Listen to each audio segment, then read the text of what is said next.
Hey guys, in this video we're going to take a look at how you can set FaceTime notification delivery to immediate delivery or schedule summary on the iPhone 15 series.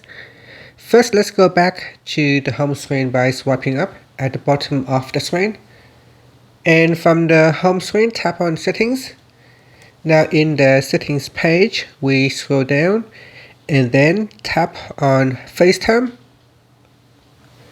Next in here, tap on notifications.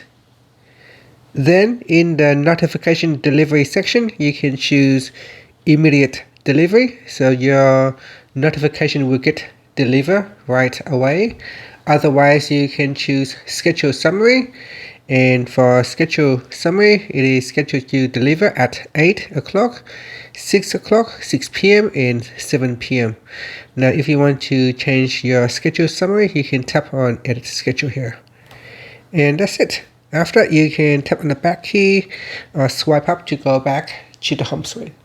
Thank you for watching this video. Please like and subscribe to my channel for more videos.